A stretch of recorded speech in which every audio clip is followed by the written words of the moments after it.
Good evening, guys. What's going on? How you doing? We're going through a special presentation. Hey, what's up, guys? All right, so as you can see, this is different. Right now, before we even jump in on everything, I wanted to just give you a basic editing overview. I've been working with a lot of different companies in this field for a while, and I started off doing post-production editing first before I ever started to touch a camera, before I even got a camera in my hands. What I wanted to do is just go over basic overview of the editing system, at least in the Adobe Premiere Suite, the Adobe Creative Suite with Adobe Premiere. I've gone through this with quite a few clients, privately in classrooms, in private colleges, trade schools, you name it. And one thing I wanted to actually focus on here was just the overview of the system, where you can get into the cutting and the speed cutting and doing everything at a fast pace much later. All right, guys. So overall, here we go. We have the project window here. This is where you store all of your files. This is where you have your sound. This is where you have everything. You can rename everything here. You can expand the window. You would float on the window and you press the tilde key, the little squiggle key that's right underneath your escape key in the top left-hand corner of your keyboard. Click that and it makes any window that you hover over with your mouse full screen.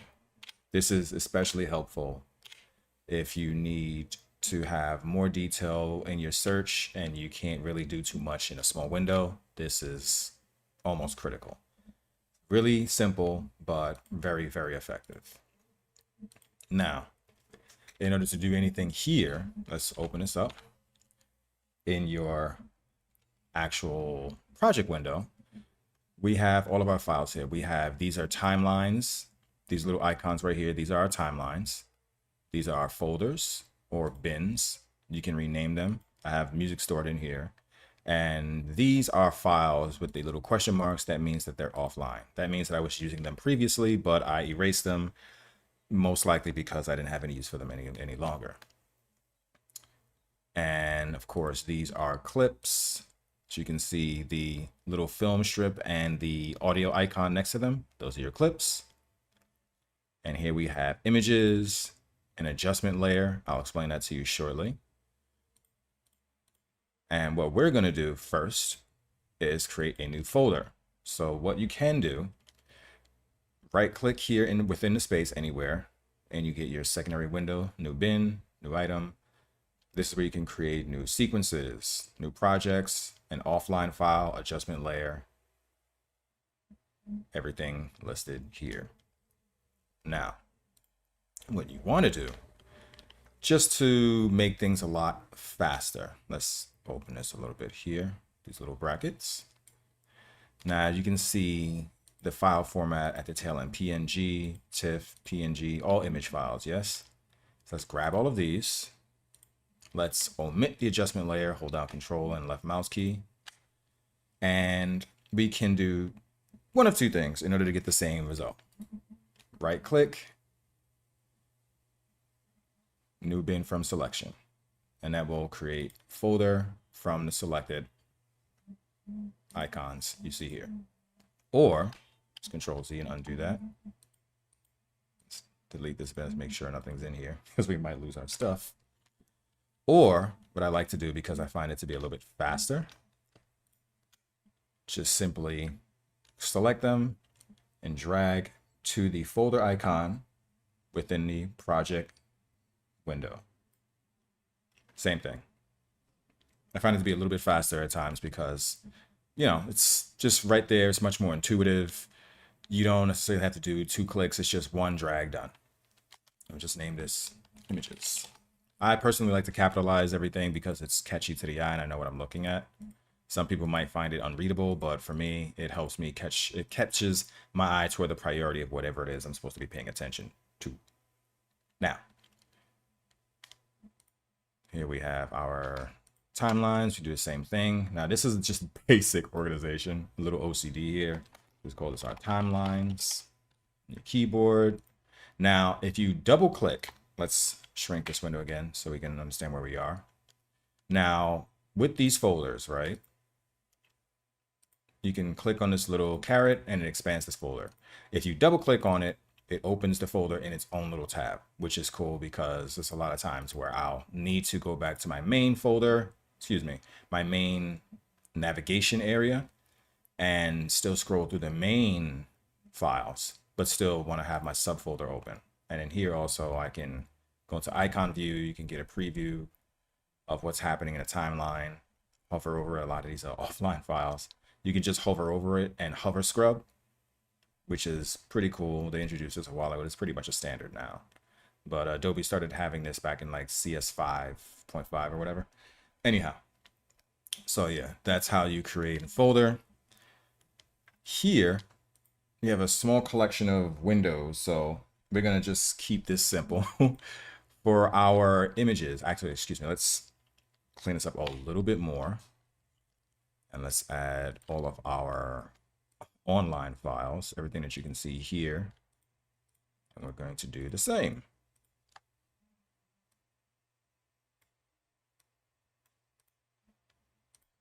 What happened there? There we go. Clips. Just get these other little errant ones. We just drag them all in there, honestly. They're all MP4s, whatever doesn't go, then we just delete them separately, just to clean everything up. There's an audio file, we'll leave that errant right now. And from here, we can start to search through, let's double click on this folder. We can search through our clips. We can expand here at the bottom. We have freeform view, we have grid view. Freeform view is pretty much, you can just move these anywhere in, I guess you could say, a basic layout setup. You can set everything up in a scripted format. And of course, you have your hover ability for every single one of the clips.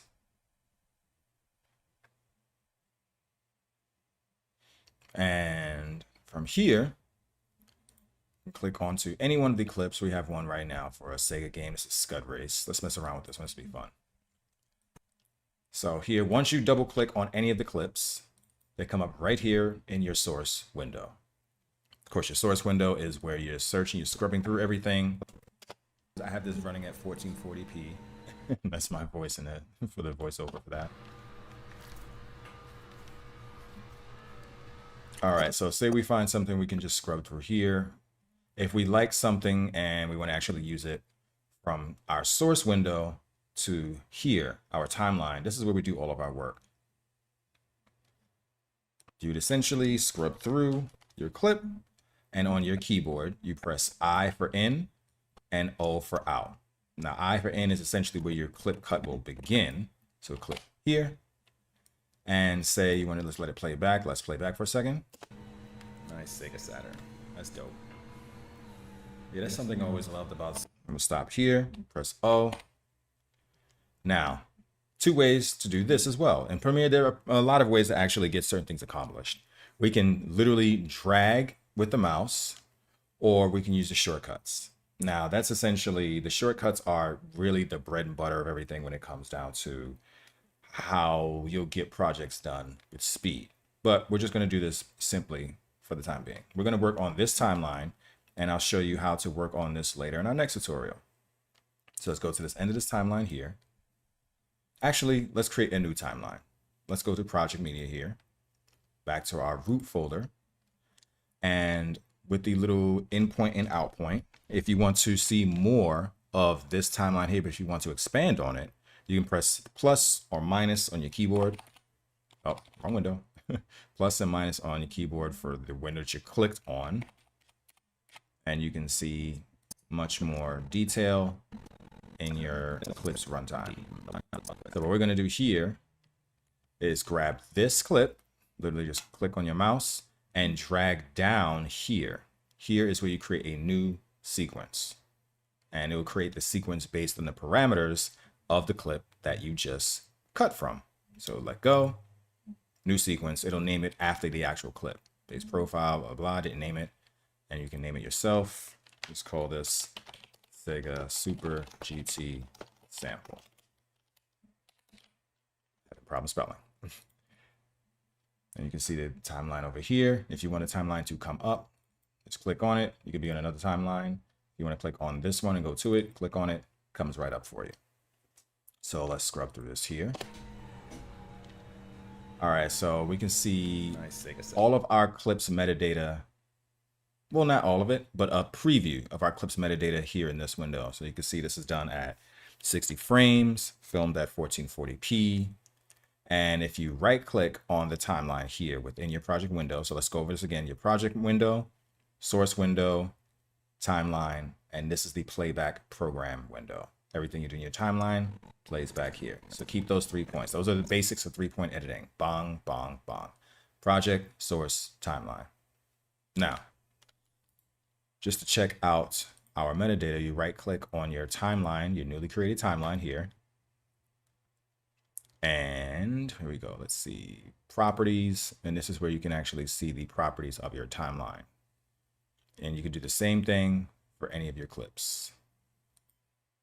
Which one was this? Now, if you need to find a specific clip within your timeline, but you can't really find it immediately, say here, and you're a little bit mixed up with so many files, what you can do, this helps me search through them really quickly.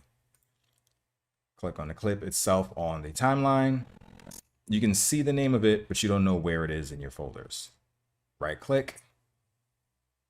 And this is where you would go to reveal in project. See, reveal in project, your project window. Click. There you are. That's the clip. And this is where you can actually see on the clip itself, right click, properties, and you see the properties of the clip. You can see your color space. You can see pretty much everything. If you start doing a little bit of post-production studies, some of this will make sense to you. For those who are just starting, we'll go over this in a later tutorial as well. But this is just to understand what's going on overall. So now you've got your clip in your timeline. Nice Sega Saturn. That's dope. Yeah, that's something I always loved about. Now, say I want to cut around the audio, right? Like, I don't want to hear this guy's voice. This guy's voice is a little bit annoying. So let's explain what the timeline is overall. These are your different channels. It starts off by default with 3 channels for your video, 3 channels for your audio. The mix I pretty much never use too much, but I believe this is just your overall channel mix. But I've been using this program for years and years and years and years. This is essentially, it seems like it's just the playback channel. As you're playing back, of course, you can see your audio metering right here. And this is also something you want to pay attention to when you're starting to do your audio mixes. So if you want to expand your window here, this section right here in your channel, to see more of your audio waveform, what you can do 2 things. You can go right over here to your bracket, pull it down and expands it, or you just double click it and expands also. But sometimes you might want it to be larger so you can expand it even more. Now, this is really useful when you're doing a lot of web video, because web video prides itself on fast cuts that stay within the context of a conversation or around a conversation. And a good tip for this is to pay attention to your waveforms, and you end up cutting more so around this than you do this. You'll understand what I mean about this later in another tutorial. But for right now, this is just a general tip that I've learned from doing a lot of reels and shorts and TikTok videos and Instagrams, you name it. So if you just want to show a little bit of action, but cut around the dialogue, or even keep the dialogue. Let's say we want to keep the dialogue, right? We can expand on this. Let's drag this clip a little bit further out. Now, since we saw that we cut more so into our source clip for the timeline, we do know we have more information before our endpoint. And this is where our endpoint begins in the timeline. So we can drag open our clip. So all of this is non-destructive. You can keep using this going back and forth. It doesn't get destroyed when you clip over it. Try not to slip. You can still slip out in this game. You can spin out. Now, if this were a YouTube video, I'd let this ride. But if we're doing this for Instagram or TikTok or anything of that nature, we need this to speed up and be very fast paced. So what we can do, let's drag this to the beginning of the timeline, is focus here where we see the voice spiking and cut within that area. So in order to cut anything, we're going to do two ways. I'm going to show you two ways to do this. We will use the razor tool and we will use the shortcut keys. Now, the razor tool, of course, you go basically just click on it, and wherever you are, you press spacebar on your keyboard. Try not to slip. You can still slip out in this game. You can spin out. Stop. Take your razor tool, slice. Now, your razor tool will slice according to what's highlighted within your channels. In order to undo, you press Control Z. And in order to cut pretty much all of your clips, when you start stacking them, you would start to mess around with these other channels as well. But for right now, we're going to just slice forward. See it starting up again. Pause, slice, delete, press Control V in order to go back to your move tool. So you have to go to your selection tool, because if you try to actually go here and select the clip, you'll just cut up the clip and it won't help. You'll need to actually go to your selection tool so that it literally just selects the clip as the object. You press delete. There you go. Bring these two together. Now, another way to do it, let's Control Z to go undo, is to click on the clip and press and hold Shift and press delete. And it does what's called a ripple delete. It deletes what's here and pulls in the timeline to magnetically snap forward in order to fuse the two clips together. Nice Sega Saturn. That's dope. All right, so see, it's becoming more of a fast-paced like conversation. Try not to slip. You can still slip out in this game. You can spin out. Nice. Now, the way I do it now, and this is honestly a good way for you to learn from the beginning. Trust me, it's good to learn it now. Are basic keyboard shortcuts. So let's go to Edit. Top left-hand corner, keyboard shortcuts. And here you'll see the wealth of stuff that you can add and, well, pretty much subtract. You can customize the keyboard to your liking. I have these right here. So let me show you how you can actually set this up. Let's delete this off. I believe, can you delete this? Yes, delete. Delete the keyboard set. Yes. All right, so let's just start from the beginning. So F2, I pretty much use to render the entire timeline. That essentially helps you when you're trying to move faster and you needed to do a preview render for the whole timeline rather than it just playing everything back in real time. And having a render for your timeline actually helps because it can speed things up.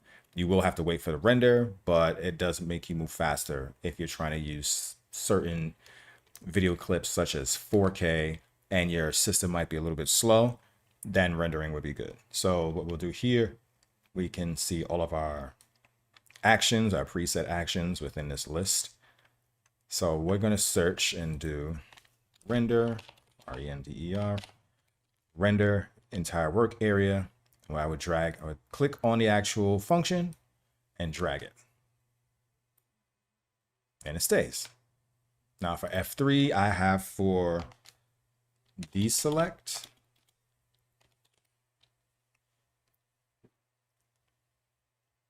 No, actually clear in, point out, clear in and out. And this is when I have a bunch of in points and out points on my timeline that I want to just get rid of. I do clear in and out really quickly and just put it here in my F3 key. And I have F4 also. What do I usually have F4 for? Replace clips within source monitor. I'll show you how to do that. I put in F4. Now, of course, you can customize this in any way that you like, but with these F keys that are pretty much, they're still free. So your number pads, if you have that available, of course, you can customize it pretty sweetly. You know, if you're coming from, say, a Final Cut Pro background, this would be good for you. I came from a Final Cut 7 background back in the day before I got started on this. And Adobe Premiere 3, CS3, I believe, had the keyboard set up for that for people to convert over. So that said, you can convert it to your liking. So now for keyboard shortcuts, let's go back. here, and go for cut or slice. It's named slice, right? Cut.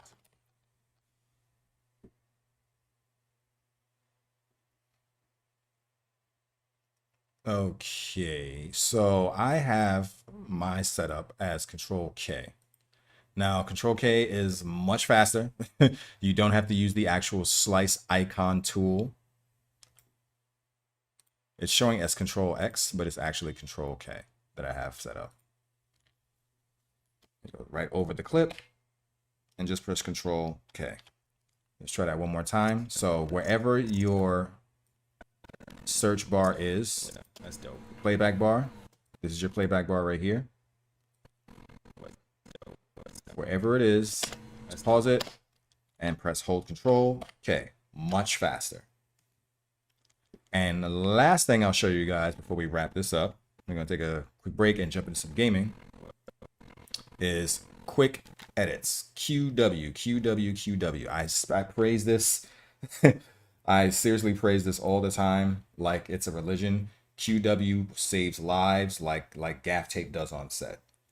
It is essentially your speed editing tool, just 2 buttons that help you in the beginning and the end of your clip. If you're looking at it vice versa. The beginning and the end of your clip, your bookends of your clip. So let's try that out. So within this little clip, let's undo this. Of course, we saw that we wanted to stay right here. Control K, our shortcut, default shortcut. You can customize it the way you want, but there's the default shortcut. Scroll on over. Now, Q, just so you know, let's go to our keyboard shortcuts.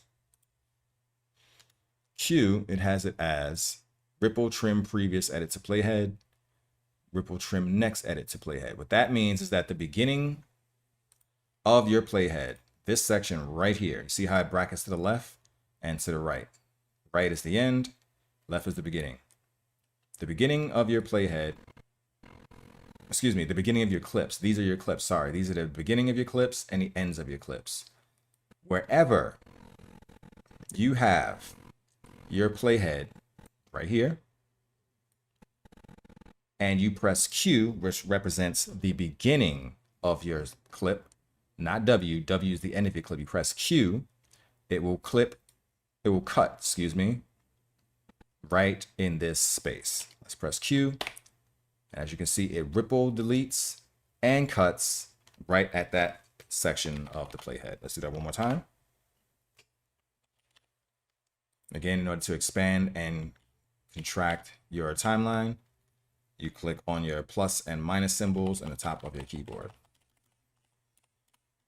So let's go right here again, right at the beginning of the waveform, when he starts talking, he being me, I guess. Q, right at the beginning of your playhead, excuse me, right at your playhead at the beginning of your clip. And this seems all good here. Arcade. Let's expand this clip a little bit more. I think I was saying a little bit more gibberish. Level design. I want to say the track design. They always made the tracks. So let's just say, let's say we want to just cut this right here, right at the end. So we've already made our front cut right here at the playhead. Yeah, that's something I always loved about Sega's arcade level design. Stop. And you press Q, and it will correspond to the end. See? Try it again. Control Z to undo. We've got Q here. We've already queued this section. And we want to do right at this section for W. And there you go. That is essentially a quick speed edit tip. This will just get you out of so many situations so quickly, literally and facetiously. Try not to slip. You can still slip out in this game. You can spin out. Nice Sega Saturn. That's dope. Yeah, that's something I always loved about Sega's arcade. And we can even trim this more. There's a bit of a space when I'm saying arcade and then this section. So if you just want to speed that up, Control K, like we just discussed. Expand. Go in. Q. Yeah, that's something I always loved about Sega's arcade level design. Beauty put this even more. So we thought this here was the end. Excuse me, we thought this was the speech point. It wasn't. It's just me going, So we do it right here instead. Cue the beginning of the play section. Excuse me, of the beginning of the clip. There you go. Arcade level design. And there you go. You can expand more to see where it was going. The conversation. It's not really going anywhere, but you know.